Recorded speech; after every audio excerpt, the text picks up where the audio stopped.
We're going to be in Acts chapter 9 this morning. And as McKenna read, that's a pretty powerful passage of scripture today that we're going to be in, we're going to look at. And this passage of scripture has two components to it. And I want to talk about a life-changing conversation. That's the title of the message, a life-changing conversation. And I wonder if you've ever had one of those conversations that literally has changed your life. It's changed who you are. It's changed the way you think. Maybe it's to change the way that you study or to change the way you work. Maybe it's changed your health or your spiritual life. But I think these important conversations in our life are pretty critical when it comes to how we receive conversations, whether it's from another person, whether it's our own conversation to ourselves. I remember a conversation that changed the way that I view life and ministry many, many years ago. I remember somebody just asked me point blank, Andy, what are you doing personally and as a church that requires faith, that requires if God shows up or it fails? That kind of level of conversation. I remember thinking about that and really wondering, am I really doing anything in my life at that time that if God didn't show up, it was going to fail? Am I really living a life of faith at that level in my life? Am I doing things that if I just step out, I have no idea what's next? Or like many of us, so I like to control everything and just kind of keep everything confounded. I remember that conversation as a young pastor, a young husband, a young father at that time, and that conversation really changed the scope of what I try to do for Jesus, and not just in my life, but in our church. In fact, a lot of the things we talked about even this morning on impact and giving, these are faith things that we believe God wants to continue to use our church to reach the triangle and to reach the world, and we don't want to play it safe. You don't want to just do things that you can do in your control. And this passage in Acts chapter 9, there's two different conversations that are happening, and these are pretty dynamic conversations. You've got the conversation with Saul, who at the time is literally murdering Christians. You got the conversation with Ananias, who has heard all about Saul murdering Christians. And you got these two conversations happening in real time. Leading up to Acts chapter 9, it's been a very crazy, wild adventure in the first 9 chapters of the book of Acts. We see in the beginning of the book of Acts that the Holy Spirit moves and pours out His Spirit on the disciples. And from that moment, you see the church forming. And as the church forms, there's great excitement, there's great wonder, there's miracles happening, there's salvations happening. People like Peter are getting up and preaching messages. There were thousands and thousands of people are coming to know the Lord, and they're getting baptized, and the church begins to spread. And at the same time that this church begins to spread, the religious rulers of the time are trying to squelch it. They're trying to kill it. They're trying to put it to bed. They're trying to say things like, listen, we thought we got rid of Jesus, and now here's all His followers that now have picked up where He left off. And they're just doing the same thing. And so we see Peter and John and others getting brought before the courts, getting thrown in prison. We see persecution start to happen. Just a few weeks ago in Acts 7, you see Stephen, the very first martyr in the book of Acts, who gives his life for the cause. And Stephen's main job was to take care of widows. And as he's taking care of widows, he's praying, and revival's happening, and miracles are happening, and salvations are happening. And they were furious with this young man named Stephen, that they pulled him out to the street and they began to stone him. And this is the first time we see Saul. Saul is a Pharisee. Saul is a high educated person. Saul has great influence. Saul has great zeal. And they say that they lay their coats down at the feet of Saul, who is there watching and maybe even directing the first execution of the very first modern Christian in the book of Acts. And now this same Saul, you fast forward just 2 chapters, he is on this rampage. So Saul is on a rampage, giving orders and approval from the Pharisees to go and just start to throw people in jail, to kill Christians. And this is what he's doing. And as he's doing this, what's happening on the other side of the equation? So as the Pharisees and Paul and Saul are trying to murder Christians and get rid of them, what's happening is it's beginning to spread the gospel. And the persecution against the church actually causes the church to grow. And not just in Jerusalem, but it actually starts to do what Jesus said that was going to happen. That you will be my witnesses in Jerusalem, Judea, Samaria, and to the ends of the earth. And you are in real time reading the book of Acts, seeing that happen. You're seeing the explosion in the city of Jerusalem. You're seeing it spread. We read last week on getting to the Samaritans and Philip now showing up, and there's revival breaking out around the known world.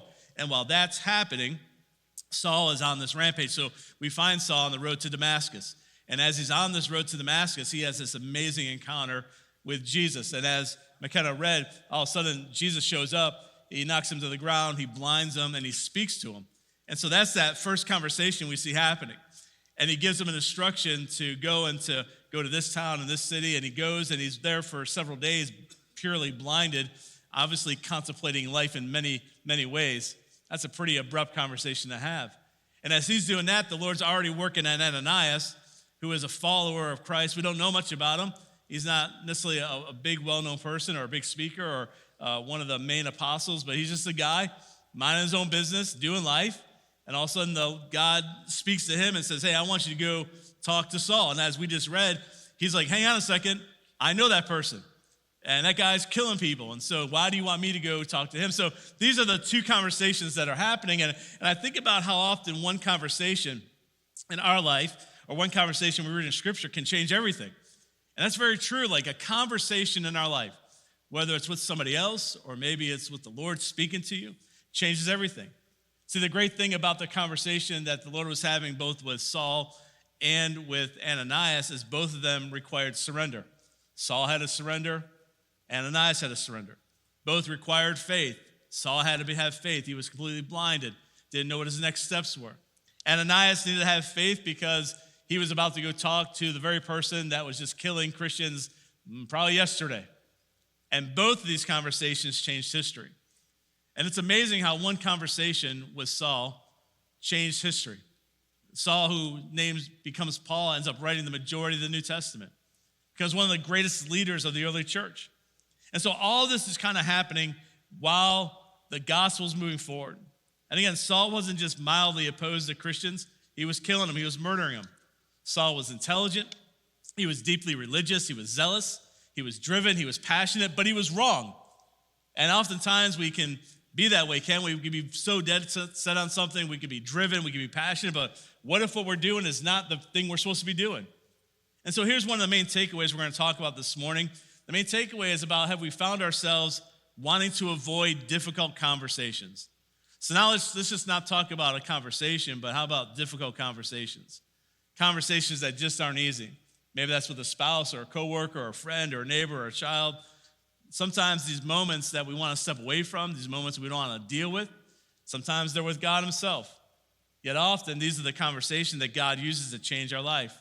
And so as we talk about this, I wonder what would happen this week for all of us if we would have this willingness just to listen maybe what God is saying to us, just to surrender, just to obey that one thing that God is saying that might be the turning point in our life. And by the way, it's not always a bad thing. Sometimes God is speaking to us to do something very good for his name. Sometimes he's convicting us to stop doing some things that are bad for his name and our name. And so the question, though, is not, is God speaking? The question is, are we listening? And so we're going to kind of explore this for a little bit. I got three main takeaways this morning. You can write this down. The first one is this, is what would happen if we just let Jesus interrupt whatever he needs to change? Letting Jesus interrupt us, whatever he needs to change. We've often found ourselves moving forward at full speed, right? Going forward and working hard. But what happens if you're doing that and you're going the wrong direction? You're putting all your energy into this, all your life work into this, and what happens if it's going in the wrong direction? This was Saul, right? This is exactly what Saul's doing. He's putting everything he has into this direction he's heading, thinking that he's doing the Lord's work, thinking he's doing the right thing. And all of a sudden he gets interrupted along the way. I think sometimes the reason why we struggle with allowing God to disrupt us or invite us or do whatever he wants to do in our life is because we're so busy. I think one of the challenges we have is to not allow busyness to give an excuse to our spiritual health. The busyness that you and I have oftentimes can create a vacuum. And are we so busy doing the thing that we want to do and doing the things that we think we're supposed to do that we might be missing what God's trying to do in our life? And again, I wonder what would look like in our life if we just took time just to slow down, just to take time just to breathe a little bit. We're running at such a high pace all the time. And many of you are doing the same thing in life and work and sports and school. This time of year gets real hectic. Everything's finishing up and school's finishing up. Summer's quickly approaching and the busyness just gets more and more and more and more. But oftentimes we mistake this busyness, even doing good things, for doing the Lord's work. And I wonder how often we find ourselves more busy doing good things, but they're not necessarily godly things. I heard this statement a long time ago that I think is very true, that if Satan can't make you bad, he'll make you busy. And I know that's an old statement, but that is a very, very true statement. That if Satan can't just throw something in front of you just to all of a sudden make you turn evil, often what I find is that he just makes us busy. It's not necessarily that everything is the devil's fault or his fault, but I wonder how often in times we get so busy. And often, unfortunately, the more busy we get, the more that it disrupts our spiritual life. And so things start to go away, our prayer life, our worship life, attending church regularly, being part of that small group, serving opportunities, inside, outside the church. It's like when we get busy, it's find that often that the things of God seem to go away first. And in our busyness, we can feel like we're successful. We can feel like we're doing the right things. We can feel like we're heading the right direction. And so the next thing under interruption is simply this, is noticing where God might be trying to get your attention. I think we can all agree that God is always speaking. He's always moving. He's always at work. We talked about this a few weeks ago, how God is always at work. He's never just sitting around doing nothing. And so if God's always at work, that means he's always at work in our life and in the people's lives around us. You look at Saul and Ananias, God was at work in two different areas, two different people, for two different purposes.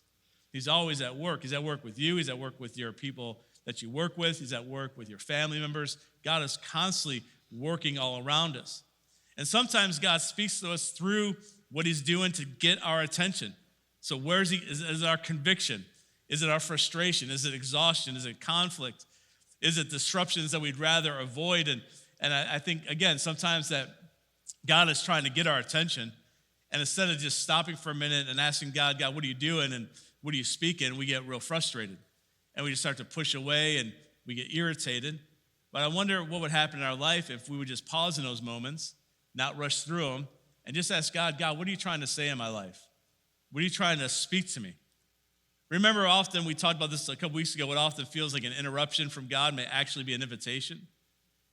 And again, I see this happen often in a lot of our lives where it's not viewed as an interruption that God is messing up our day or our time or our season. It could be that God's inviting us to do something with him. He's inviting us to join him on mission. With Ananias, he could have looked at that as a great interruption, and there was a lot of fear attached to it. He could have looked at that and said, God, you're kind of disrupting what I'm trying to do, and now you're asking me to do something that's potentially dangerous. Or he's looking at it like, God, you're inviting me to do something. God, you're walking with me in this time. And so what would the question in our life, what would the answer be to the question, Lord, what are you trying to show me right now? I want you to just think about that for a moment, just in your life. God, what are you trying to show me in my life right now? I find that these are very helpful questions in a lot of our seasons of life. God, what are you trying to show me right now? What are you trying to do in my life right now? Instead of asking God why, which is typically the first question we go to, the first question we go to is usually, God, why are you doing this? God, why did this happen? God, why are you asking this of me? Or why aren't you saying anything at all? And if we just turn that question away from a why question to God, what are you doing in my life? What are you trying to show me? I wonder what the answers would be. And the only way we can get those answers is honestly just to slow down long enough. To slow down long enough to hear God clearly. Perhaps in your life, one of the best things you can do is find a time in your rhythm just to slow down. Just to actually enjoy the conversation at hand. Just to stop what you're doing, focus on what God's doing in front of you. I just know in my life that when I'm able to slow down, even in conversations, if I'm able to slow down a little bit and just focus on the person across me or focus on where I am or focus on the conversation I'm having, it's amazing what God just starts to speak and starts to do. I just know me enough, I think I shared this before, and I don't know if this will help you, but these are just like little things that I've just done in the last 2 years that have helped us a lot. I no longer wear an Apple Watch. That sounds kind of silly, right? Well, not because I don't like Apple. I love Apple. I have all Apple stuff. But I no longer wear an Apple Watch. Only time I wear an Apple Watch is to work out, which is,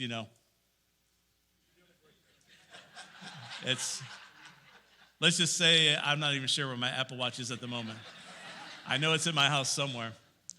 It's probably not charged either. But here's why I did that. I noticed that it was such a distraction. Because even though I didn't have my phone on the table with a conversation, I'm cheating because my Apple Watch keeps buzzing. And you keep looking down and looking down and looking down. So the last 2 years, I've made it a real intentional practice just to not have my phone out, not to wear an Apple Watch. A lot of the meetings I attend, I don't bring a computer anymore. And it's not because other people are doing anything. I just get distracted real easily. Anybody else get distracted real easily? Like I get distracted real easily. And so for me, just to be able to focus not just on the person in front of me, but also with God, I have to get rid of distractions. And there's a lot of distractions I can't control, but there are a lot that I can control, just my daily rhythms. And that's just such a little thing, but it's changed so many conversations I've had to where now when I'm with somebody, and there's some people in this room, and you know exactly who you're talking about, that when we go to lunch, I'm going to look over this way for a second because you're sitting over here, but when we go to lunch, you know, the phone's just going off constantly and working constantly and looking at email constantly, and we're doing all these things, and we're like trying to have lunch, and you're just over here working, Mark. I mean, whoever you are, we all do it, and he doesn't do it that bad. But we start to notice those things, right? You start to notice the distractions we're having. And when you kind of get away from the distraction, you notice other people that have distractions as well. And I find that it's a fight. Like we all fight it, not just him or us. We all fight. We all have distractions. And some of them, like I said, you can't really do anything with. You're just kind of stuck. So why do we keep adding more distractions to our life? And so we have to slow down long enough to be able to hear what God is actually saying to us. And if God is constantly speaking and moving and at work, which we believe he is, then how do we stay quiet enough to actually get what we need from him so that we can go do what he's called us to do? Saul was blinded for 3 days. That's one way to do it. God got his attention. He was blind. He couldn't do anything. He's just quiet, praying, reflecting on what had just happened. You wonder, what is Saul thinking and processing? He was like, I was on my way to murder more Christians. And now all of a sudden this bright light shines and Jesus himself shows up and speaks to me, and now I can't see, and his head is just swirling around, and it's giving him time to think about it. It's hard to hear God's voice in our life when we're filled with noise, when we're filled with hurry. And again, I wonder what our life would look like this week if we could just find a rhythm, just to slow down. Maybe it's in the car. Maybe it's just driving from point A to point B. Maybe it's going for a walk. Whatever it is finding space in our life just to hear from God. Maybe it's at the end of the day, whatever it is. I find that the spiritual discipline of just quiet is really hard. And that is a spiritual discipline. Just to be quiet is hard. And I don't know if you ever tried that where you just set a time, like for the next X number of minutes, I'm just going to be quiet. And I'm not talking verbally. Like, that's easy it's easy for some of us to not talk. That's another thing. I mean, like mentally and in our heart. Last night was one of those nights. I went to bed kind of late, but I was exhausted. And the moment the head hit the pillow, like for the next 2.5 hours, it's just I can't turn it off. And it's just going and going and going and going. So it's not just the verbal thing. It's our mind, it's our heart, it's our nervous system. Like all those things matter. And to find time just to slow down, just to hear what God's saying can go a really long way. The next thing is this: we got to stop avoiding the conversations that God may be calling you to have. I find a lot of people don't like conflict, and conflict is not necessarily a bad word, but a lot of people don't like conflict, whether that's with another person, and I find often even with ourselves, we don't even like conflict with ourselves, and certainly not with God. And so God, let's just go back to the story in Acts chapter 9, verse 10 to 16. God is asking Ananias to go and speak to the very person everyone else was afraid of. You want to talk about avoiding a conversation. You want to talk about avoiding hearing. I wonder if that was us, how many times we were like, God, are you sure? God, are you speaking to me? Is that just me saying that? You just kind of wrestle with God over these conversations we're supposed to have. But faith often requires very uncomfortable obedience. Faith often requires very uncomfortable obedience. Faith is a tricky thing. We know that everything that we do in life, especially around God, requires faith. And that faith, it's difficult. That faith at times really is uncomfortable because we're stepping into conversations we don't know what the answer is going to be. Or we're stepping into a situation and we don't know what the response is going to be. Or we're stepping into a new phase of life and we don't know what's sitting there waiting for us. Stacy and I recently are experiencing a brand new phase of life, brand new. It's been 31, we'll be married 32 years this summer. It'll be 31 years, a year after we got married, so 30 years, we got our first pet. Anybody have pets in the room? We got our first pet. And Stacy, we were graduating, going to our first thing in ministry, and she's like, I want a kitten. Actually, I'm not even sure she asked. I think she just got a kitten, let's just be honest. I can't remember the conversation. So one day we got a cat. And from that day, 30 years ago, all the way until this last year, we had 2 dogs, and both of them were old of age, and so they both had to be put to sleep this last year. And I have 2 kids. We did not put them to sleep. They're still around, but they're out of the house. Parker's 27. He's out of the house. Kennedy's 22, 23, going on 23. She's at App State, and so she's there all summer and doing her master's, and we have no pets in the house. So for 30 years, this is the first time in 30 years we've had nobody in our house, and it's weird. It's so quiet in our house, and then I feel guilty because I really like it, and so and we have no foster baby at the house either at the moment. So our little guy transitioned a few weeks ago, and so there's no foster baby in the house. There's no dogs in the house. There's no kids in the house, and it's weird and it's amazing because now we can go do stuff. I remember the first week of that. It was like, hey, we can go anywhere we want to go. Like we can just leave, and we don't have to even come back if we don't want to. There's nothing here that we gotta come back to keep alive in our house anymore. And that is the way that is my thought. I'm like, nobody right now is relying on me to keep them alive. That's a good feeling to have. It's kind of nice. There's parts we miss, of course, but it's uncomfortable though. There's this new phase that's uncomfortable that we're walking in, and we don't know. We don't know what that next season's gonna look like. I'll be 52 this summer. Stacy's will be 50 more than 2 this summer. She's older than I am. And so, we're looking at this phase of life in front of us. And I'm like, Dave Ramsey better not have let me down because I'm about ready to live like no one else now. I'm so tired of living like no one else then. If you know Dave Ramsey, you know what I'm talking about. Like, when are we going to start enjoying all the hard work we've done in our life? But it is an uncomfortable thing, and I find that in our faith, it's the same thing. Faith puts us in uncomfortable obedience. Yes, God, I'll go. Yes, I'll move. Yes, I'll follow you. Yes, I'll have that conversation. Yes, I'll go do the very things you called me to do. And so in all of that faith that requires uncomfortable obedience, but that's also where the greatness of God exists, in my opinion. That's where the whole catchphrase this year, ordinary people, extraordinary God, that's where that shows up. It shows up in the uncomfortable obedience. And so the question for all of us is, what is God calling you to step into that might be uncomfortable? Maybe it's a new season of your life. Maybe it's doing something you're not real comfortable with. Maybe it's starting something you've never done before. Maybe it's a whole brand new page and a whole brand new season that God's calling you to do.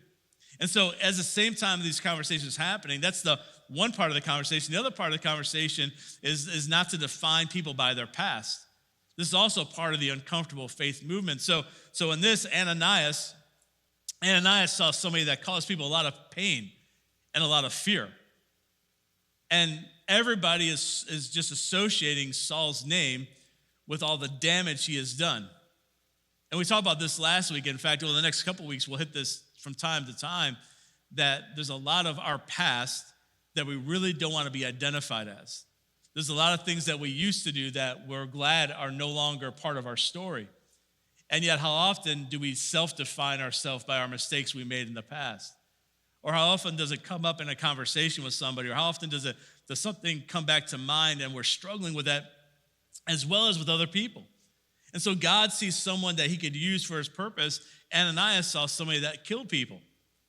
And oftentimes we see people as they are right now. Like that's our human nature. We just see people as they are right now, but God sees who they can become in his hands.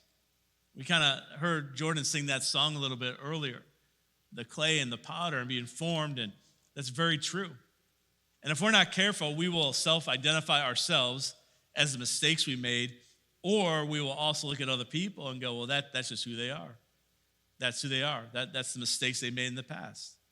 And here's the great reminder that God loves to use ordinary people in powerful ways.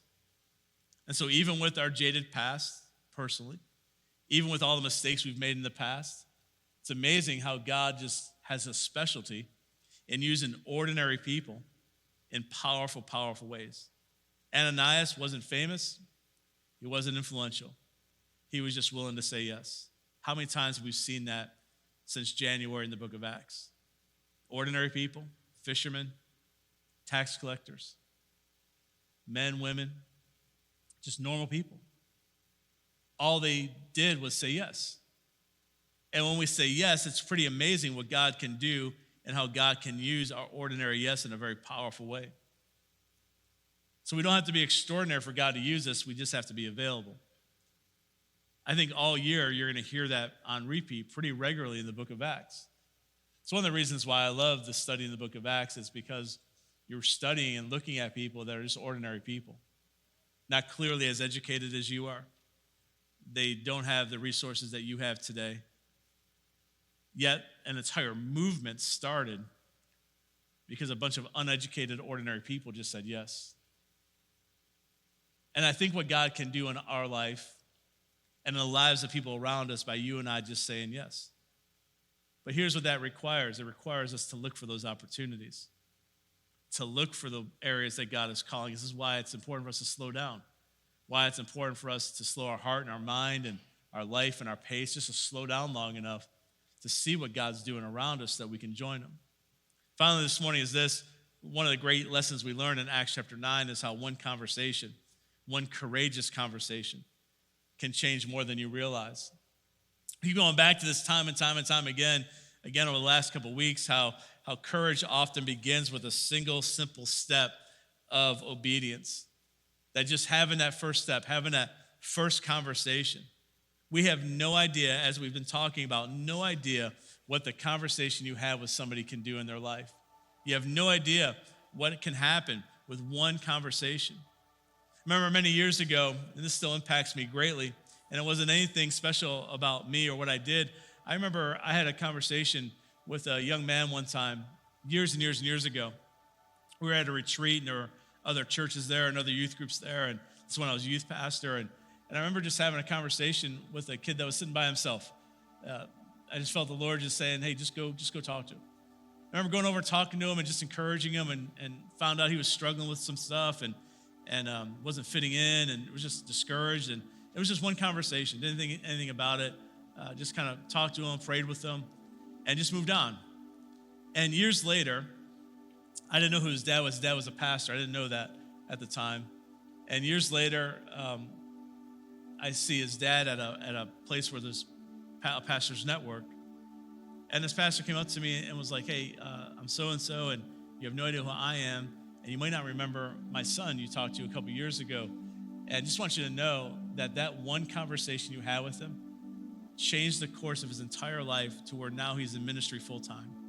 And it wasn't like me at all. Like I mess up all the time, but I just think about like those little things like that, and there's just those are scattered throughout my life, where just a conversation you have, maybe you don't think about it, but then when you walk away, it just turns somebody's life. And I believe that can happen all the time in all of our days. Like today, that can happen. Now, that could also have a negative thing. Trust me, I've had those moments as well, where I said something I shouldn't have said, and even if it's unintentional, and it turned the course the other way. And so those conversations that we have really matter. But those courageous conversations that we can have with people, we have no idea what that will do, even with strangers. Just having the boldness to have a conversation. And unfortunately, God really rarely shows us the full picture. Like sometimes we wish we could know God, what's the result of this conversation going to be? And God, what are you calling us to do? And what's going to happen next? But God rarely shows us that whole picture. And so our challenge is we don't often feel ready. Maybe you don't feel equipped. Maybe you don't feel like you're the person. But God's just asking you just to take a next step. Just take a step. Just have a conversation. Just act in obedience. And as we do that, grace has the power to change who we really are. That grace that God's given to other people also has the power to shape us. The one person that we talked about who was persecuting believers became a brother. And I love when Ananias prayed for him, he called him Brother Saul. I don't know how hard that was for Ananias to do that. I don't know if Ananias knew people that Saul had persecuted personally. He knew of his story, of course. And there's probably some part of him that wonders, is this really true? Is he really changed? But Ananias just calls him brother, and he prays on him. So it's a great reminder, this whole passage is a great reminder that no one is beyond the reach of Jesus' transformative power. And that should encourage all of us in this room who have been changed, and also inspire us that anybody can be changed in the life, and how God can use your words to help somebody else's life change. It's such a humbling thing to know that the God of the universe in his infinite wisdom has chosen to use us and people like us and churches like this to make a real impact around us. It was that one conversation with Saul that helped launch the ministry of Paul. The one conversation with Jesus on the road, and the one prayer from a brother in Christ, Ananias, changed the course of everything. And again, you never know what God might do through one simple act of obedience. So here's a challenge this week before we go to our prayer cards.